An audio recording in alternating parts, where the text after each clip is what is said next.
Gary, I'm responsible for the harvesters, in fairness.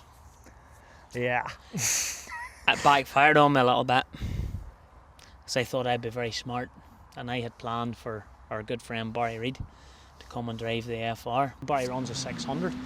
The 600 Barry runs, if I'm right, I'm nearly sure I'm right, I think it's like a 13 litre Fiat powertrain engine in it, and then you had the 700, which was the They were cat engine. Yeah. And they were cat engine, and the tier 2 cat engine, whereas it's all changed now. So that 650's got what's called the Cursor, 15.9 litre Fiat powertrain engine in it, and that's been running demos for New Holland all around Ireland this year. So Joe Hickey from New Holland come up the other day and installed it with us, but I was like, I don't need to learn how to drive it, you don't need to show me anything. Barry Reid's coming, but as the weather was so horrendous and we got one dry day in the month, Barry ended up under a wee bit of pressure, so there really was no choice. I had to bite the bullet and drive the New Holland. And I've always been nervous of driving the quote-unquote custard chuckers, as my good mate Willie Maxwell calls them. I was nervous. Well, hey, I have to say something now. I'm just getting this straight out here. Maybe the old ones weren't very good because I didn't spend much time in them, and us at GRASSMEN haven't spent a lot of time in them. But that harvester there, that 650, was a mighty wee harvester. I thoroughly enjoyed it, and enjoyed it that much. Oh, aye. You've rolled out the... I'm proud to wear the coat. I would absolutely love... This is the benchmark when you start wearing the coat, isn't it? I was given the coat a year ago by Charles. That's right. And it's the first time I've worn it. So there's a bit of pride coming there. Not to mention the fact I lost a couple of stone there and it fits now. But anyway, that harvester there is a super harvester. She's the double drive, right? So you see this here. So, real auger. They have a serious intake on feed them, haven't rollers, all can be independently adjusted. I don't know a whole lot about this. Please forgive me, New Holland man. I wasn't an FR fan. They have the widest drum, they have the heaviest drum in the market. The cab, see, we getting used to the auto part. The driving her came naturally. The intake in her is phenomenal. Like, I never reversed her once, and we teared that all right. It was nice. It really probably shouldn't have been teared. It was rode in the 50-foot lumpy old swords. That wasn't good. It wasn't simple. The rake struggled to row it in places. She no never refused. She ate that in beautifully. The only thing we had to do, and the only thing I thought a little bit footery, was adjusting the height of her reel. We had to slacken off these 424s and then adjust this. But Joe said he hadn't put a tine on her all year. I think I've done a right good job. You look down there, I don't see many offer to you. No, there's not. Not in that Big room, difference in this FR. They have went, and I've been preaching this to John Deere for years. I'm not going to be backwards about it. They've went from 4 rows of tines. They have the 5th one in now. And I've always said this, and I don't get why no one listens. Is she calmless? No, she's calm, but she's got the extra 5. But do you think about this? You have heavy wet grass. All that weight was having to go on, when you have the 4, all that weight's going on that set, whereas it's spread over. Exactly. Yeah. It's like you lie down there. Will if 4 boys go to left you or 5 boys go to left you? Which way's going to be easier? It just makes sense. Biggest drum up into the blower. We were in there once. We did manage to block her. They don't like clay. In fairness, there was a big lump of clay in a wet field she caught. That's the thing I like about her. I know it's very simple and it's all covered there. Yeah. And you don't get grass down in there. It's covered and there's a nice style. I mean, she's a wee turn. You know the door in at the bottom of the drum? Stop your engine. Once she stops running, hit a button, she opens it. Don't even hang out with a spanner or nothing, just boom, opens the bottom door. The second thing to notice from our challenge about her was the thing I must say, she travelled the ground unbelievable. She did, I was so impressed. Now, the one fault I will have with her, but it's a fault with a lot of them, she's mechanical 4-wheel drive, but if you threw her around, she's such a sharp cut. Like 130 foot to the next 30 foot sward's not a problem, and if you just threw her out at the end, now you would have done a bit of damage. You had to learn to just ease her back and go slow. Blow was fantastic. I even was blowing from the TW, which was the wee old homemade trailer Eddies that we had, and shift switch in the floor.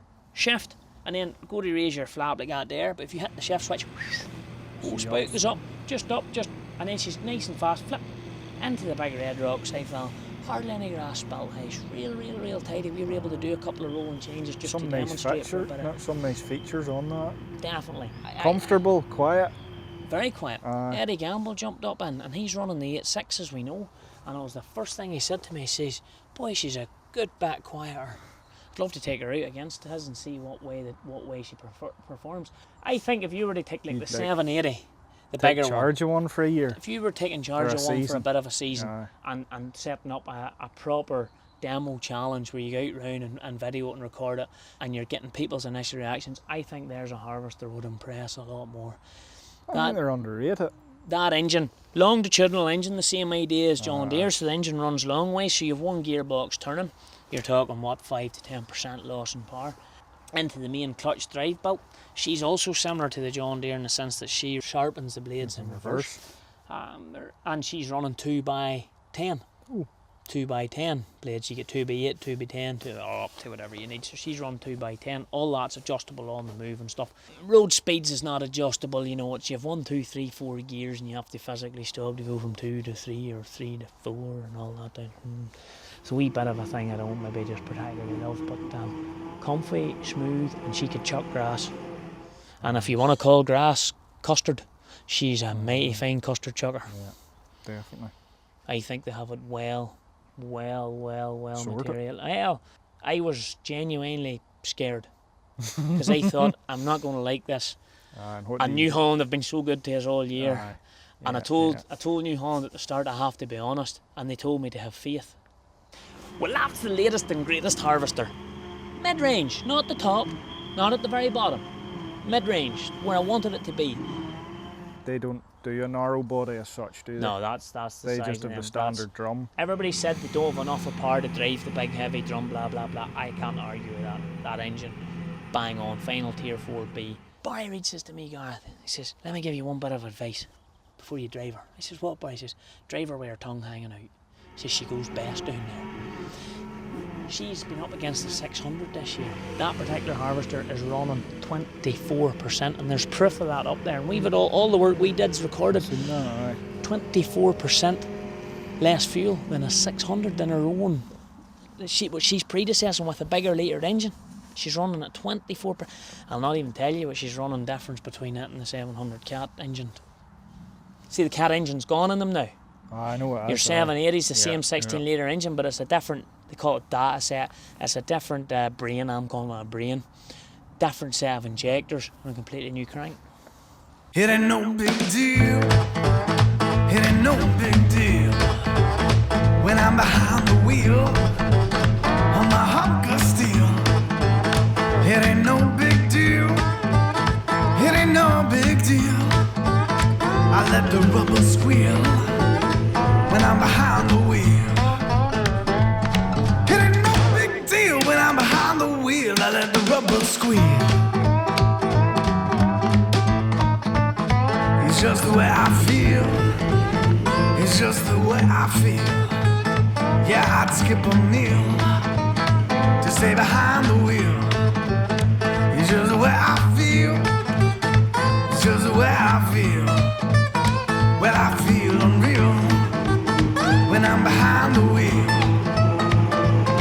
It ain't no big deal when I'm behind the wheel. I let the rubber squeal.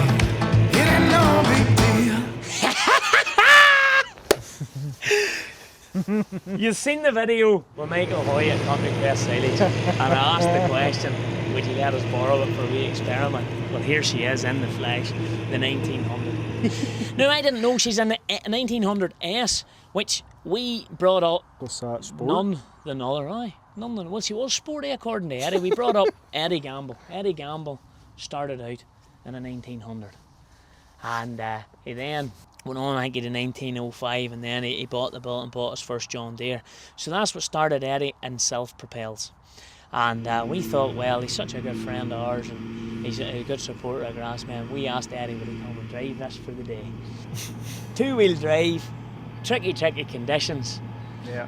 And he hoovered the grass up like a pro. He did, aye. Fearless.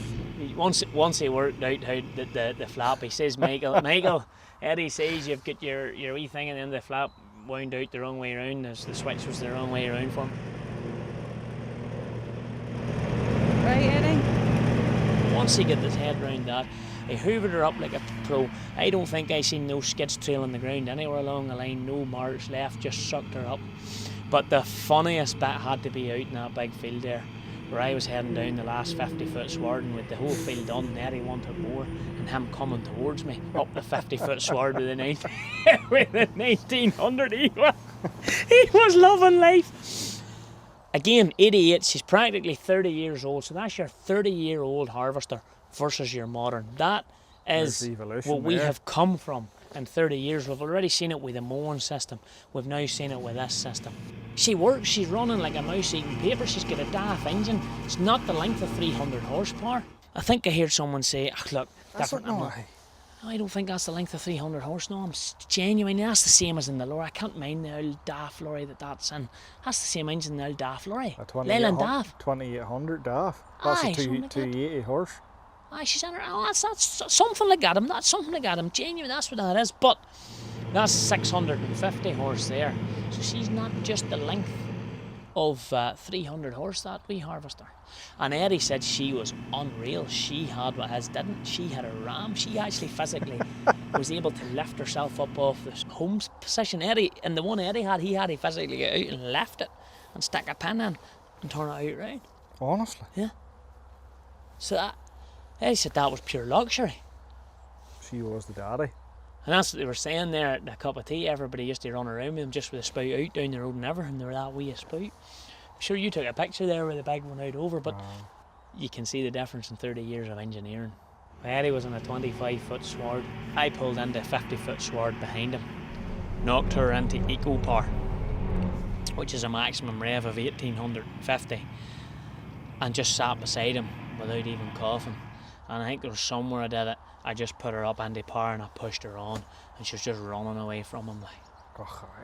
So and that was 50 foot versus 25. So like, you know, the efficiencies and all, you can see where they have improved. Like, whilst this is fantastic for a bit of crack, and Michael puts his own in, and he's using the older stuff because he knows there's no need of justifying the new stuff. That's when you see the difference in the engineering. That's Same with the 315 and the mowers we talked about earlier. Like that big tractor was able to hog that 15 plus ton weight about, versus your 6 or 7 ton weight, and still mow faster and mow more at the same time. That's where efficiencies has come. it.